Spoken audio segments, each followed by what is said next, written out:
Dans cette vidéo, je vous livre des idées pour qu'en tant qu'entrepreneur, vous puissiez faire face au mieux à la grande démission. Alors, qu'est-ce que la grande démission? C'est un mouvement qui est né aux États-Unis suite au confinement. En 2021, 48 millions d'Américains ont quitté leur emploi, c'est du jamais vu. Le mouvement touche maintenant l'Europe. En France, 470 000 Français ont quitté leur CDI au premier trimestre 2022, c'est 20% de plus qu'en 2019. C'est la même chose dans les autres pays d'Europe. C'est la même chose en Espagne, d'où je tourne cette vidéo. Alors pourquoi? Eh bien, pendant les confinements, de nombreux salariés ont pris du recul sur leur vie, ont réexaminé leurs priorités et ils ont compris qu'ils souhaitaient plus de temps pour eux, qu'ils souhaitaient donner un sens à leur vie et je trouve que c'est une excellente chose. Les salariés souhaitent aujourd'hui subir moins de pression. Donc la nouvelle génération place la qualité de vie au-dessus du salaire et au-dessus de la stabilité d'un CDI. Avant la pandémie, l'employeur détenait le pouvoir. Aujourd'hui, les choses s'inversent. Le pouvoir est entre les mains des salariés. Donc nous assistons sous nos yeux à un véritable changement de société. Je n'ai pas de jugement par rapport à ça, mais j'entreprends depuis 30 ans, j'ai créé une centaine d'entreprises dont certaines ont connu plus de 500 salariés et je n'ai jamais connu une telle situation. Dans nos hôtels-restaurants, nous avons beaucoup de difficultés à stabiliser nos équipes. Il y a quelques jours, un serveur qui effectuait seul un service a quitté la salle en plein milieu de son service, tout simplement parce que le chef de cuisine lui aurait mal parlé. Dans l'hôtellerie-restauration, des centaines de milliers de postes sont non pourvus, faute de candidats. Il manque 60 000 personnes à l'hôpital. J'ai rencontré récemment un de nos avocats. Il était fatigué et il m'a avoué qu'il était débordé parce qu'il n'arrivait pas à recruter.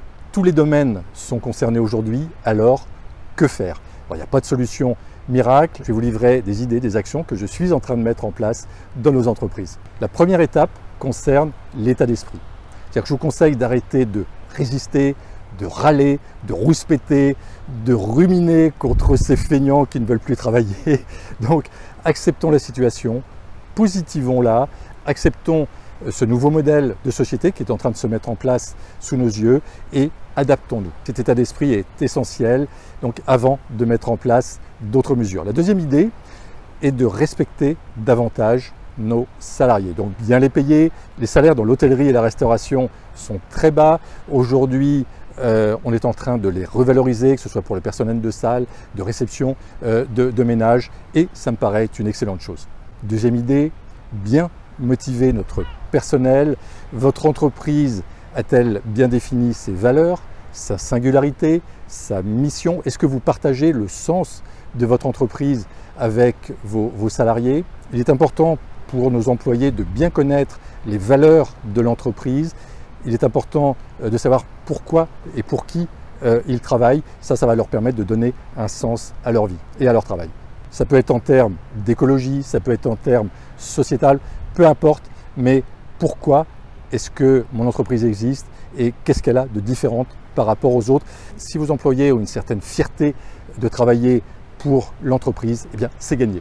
Je conseille aujourd'hui à mes directeurs de recruter des personnes de plus de 45 ou 50 ans, des personnes qui ont encore le sens du travail bien fait, le respect du client. Autre idée, c'est d'aller chercher de la main-d'œuvre étrangère. 4000 Tunisiens et encore plus de Marocains vont être recrutés pour travailler dans les hôtels et dans la restauration en France.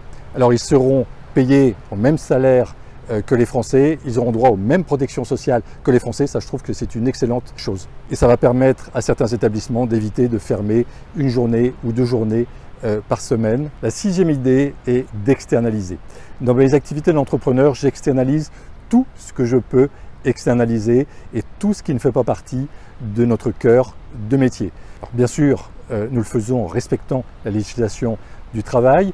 Par exemple, concernant l'hôtellerie, le remplissage fait partie de notre cœur du métier, c'est une activité qu'on conservera toujours. En revanche, le nettoyage ne fait pas partie de notre cœur de métier, donc nous sous-traitons à des personnes qui souvent font beaucoup mieux que nous parce que c'est leur cœur de métier. J'ai remarqué que les personnes préfèrent travailler pour elles en créant leur activité plutôt que de dépendre d'un patron. Comme ça, elles peuvent s'organiser comme elles le veulent, elles peuvent adapter leur travail à leur rythme personnel, elles peuvent adapter également leurs tarifs, elles peuvent adapter leur organisation. Je discutais par exemple avec notre laveur de carreaux récemment qui me disait qu'il s'organisait pour ne plus travailler que 4 jours par semaine. Voilà une bonne idée. Septième idée, imaginez des modèles d'entreprise différents.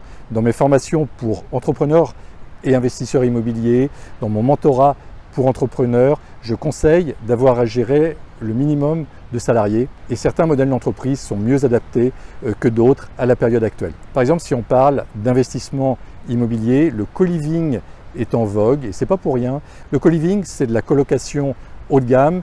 Dans chaque chambre, vous avez une salle de bain, vous avez des parties communes haut de gamme, une salle de sport, un home cinéma ou une piscine, un lieu également où les personnes peuvent se retrouver dans la cuisine. Souvent, le co-living se fait dans une maison avec 7, 8, 10 chambres. L'avantage du co-living, c'est qu'il peut fonctionner en sous-traitant le fonctionnement à une conciergerie, par exemple. Ce n'est pas le cas de l'hôtellerie qui nécessite beaucoup plus de personnel. Le monde change, rien ne sera plus comme avant. Je vous invite à vous adapter aux mutations actuelles et au nouveau monde qui est en train d'émerger sous nos yeux. Il y a une autre caractéristique de la période actuelle, c'est une forte inflation qui n'est pas en train de ralentir. J'ai tourné une autre vidéo à votre attention qui peut vous aider, qui s'intitule « 3 mesures à prendre d'urgence pour faire face à l'inflation ». N'hésitez pas à commenter cette vidéo, à le partager à des entrepreneurs que vous connaissez. Je vous souhaite le meilleur et je vous dis à très bientôt.